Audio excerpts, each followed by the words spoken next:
First part के review को continue करते हुए अब ये सेकंड पार्ट है। बाकी का रिव्यू और जो थोड़ी बहुत एंडिंग है, जो कैमियो सीन था, उसे एक्सप्लेन यहाँ पे करूंगा मैं, तो बस ये वीडियो पूरा देखना। चलो अब धीरे धीरे एक एक पॉइंट्स की बात करते जाते हैं कि क्या अच्छा था और कैसे अच्छा था। सबसे पहली चीज बैकग्राउंड म्यूजिक। हर किसी की थीम को इतना अच्छे तरीके से डाला गया था। हर किसी के थीम को जब एंट्री ले रहा है, जब उनका शॉट है, तब थोड़ा थोड़ा मॉडिफाई करके अच्छे से सीन को पकड़ के रखे, रोमांचक बनाए रखे, ऐसा बैकग्राउंड म्यूजिक डाला गया है। और फिर जो बात आती है कि ट्रेलर में जिस तरह से दिखाया था हर एक कैरेक्टर को, उसके मुकाबले ये कैरेक्टर्स ज्यादा अलग थे, जो इस फिल्म में और सस्पेंस क्रिएट करता है। फिर जो एक्टर्स थे उनकी परफॉर्मेंस की बात करें तो संजय दत्त, इनसे अच्छा कैरेक्टर कोई भी एंथनी दास का नहीं कर सकता था। जब भी इन्हें देखोगे, जब भी इनके शॉट्स आएंगे, तो बिल्कुल ऐसा नहीं लगेगा कि ये संजय दत्त है, ऐसा लगेगा उसी कहानी के एंथनी दास ही है। फिर जो साइको किलर का कैरेक्टर किया है, वो जो डेप्थ में ये इंसान गया है, मतलब साइकोपैथ बनने के लिए साइकोपैथ को फील करना पड़ता है, और ये इंसान उस कैरेक्टर में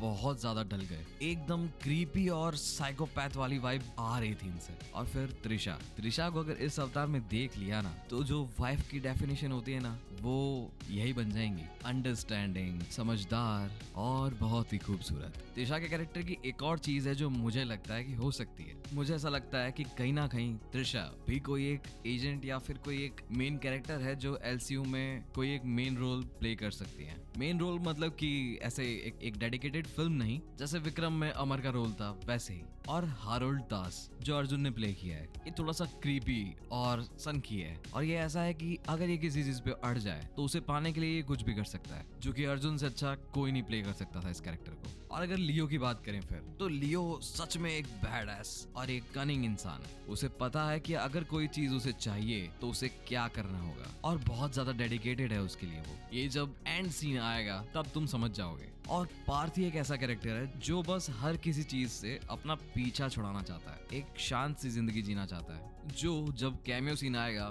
तब प्रूव हो जाएगा। जो पार्थी के एक्सप्रेशंस हैं वो सब बता देते हैं। और मैंने कहा था अपने उस वीडियो में कि हाइना का कुछ बहुत बड़ा रोल है, वो बात सच हो गई। हाइना को सच में एक स्पेशल चीज के लिए बचा के रखा था, और हिंदी डबिंग में उन्होंने कुछ इस तरह से उस सीन को क्रिएट कर दिया था कि बहुत ही, मतलब एक तरफ हंसी भी आ रही थी, लेकिन वो हंसी बहुत स्मार्टनेस वाली थी कि कितना स्मार्ट है ये इंसान। एक चीज जरूर याद रखना कि थोड़ा सा अटेंशन इस फिल्म को देना पड़ेगा आपको, वरना जो ये सारे मोमेंट्स हैं वो सारे मिस हो जाएंगे। ऐसा नहीं है कि तुम्हें समझ में नहीं आएगा, समझ में सब कुछ आएगा, लेकिन जो ऐसे मोमेंट्स हैं जहाँ पे पता चलेगा कि क्या स्मार्टनेस है पूरी स्टोरी की, कैरेक्टर्स की, वो मिस हो जाएंगे। और अगर फिर बात आया कि हिस्ट्री ऑफ वायलेंस से कितना इंस्पायर्ड थी, तो हिस्ट्री ऑफ वायलेंस से ये सिर्फ इंस्पायर्ड थी और कुछ भी नहीं था। सारी की सारी जो स्क्रिप्टिंग है वो बिल्कुल अलग थी, जो स्टोरी लाइन है वो सेम है सिर्फ। और इस फिल्म में सबसे ज्यादा जो बेहतरीन चीज थी वो थी स्क्रीन प्ले। हर एक कैरेक्टर्स के साथ जो स्क्रीन प्ले मैच किया गया था, सीन के साथ, सिचुएशन के साथ, वो बहुत अच्छा था, और वो कहीं ना कहीं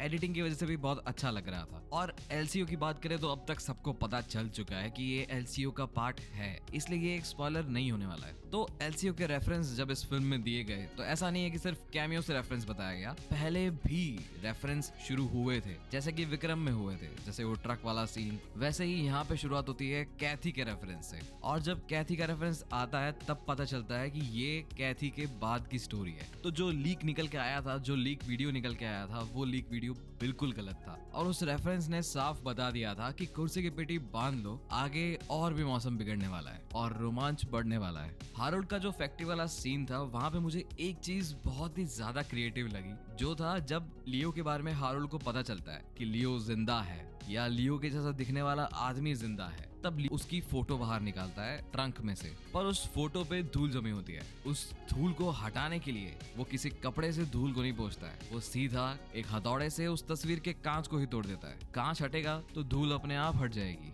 जो दिखाता है कि हारोल्ड बिल्कुल भी मेहनत नहीं करना चाहता है लियो के पीछे। एक स्पॉइलर वाला सीन है इसलिए बता नहीं रहा हूँ, प्लेजर इज माइन। जब ये सीन आएगा तो समझ जाना कि ये इंसान जिस इंसान से जुड़ा हुआ है, वो इंसान इस पे बहुत टाइम से नजर रखे हुए है, मतलब कि लियो पे नजर रखे हुए है। और इस ट्रेलर में सबसे ज्यादा जो चीज लोगों को अच्छी लगी थी वो था एक्शन सीन। जो कार वाला चेज था, उसका एक्शन चेज लोगों को बहुत पसंद आया था, और वही चेज जब थिएटर में देखा तो वो एक अलग ही गूज़बम्प्स और एडवेंचर दे रहा था, क्योंकि उसकी सिनेमेटोग्राफी इतनी अच्छी थी, उसके कैमरा एंगल्स इतने अच्छे थे कि एक सिंपल से चेस को उन्होंने इतना अच्छा बना दिया था। कहीं पे भी वीकनेस नहीं थी, वीएफएक्स, सीजीआई किसी में भी। और पूरी की पूरी फिल्म एक डार्क और एक इंटेंस सब्जेक्ट के ऊपर बेस्ड है, जो दिखाता है कि पार्थी जो है वो बहुत फ्रस्ट्रेट हो चुका है, वो बस सब चीजों से छुटकारा चाहता है। लास्ट का जो कैमियो है वो साफ बताता है कि विक्रम और लियो साथ में होना चाहते हैं। जो विक्रम है वो उसे ऑफर कर रहा है कि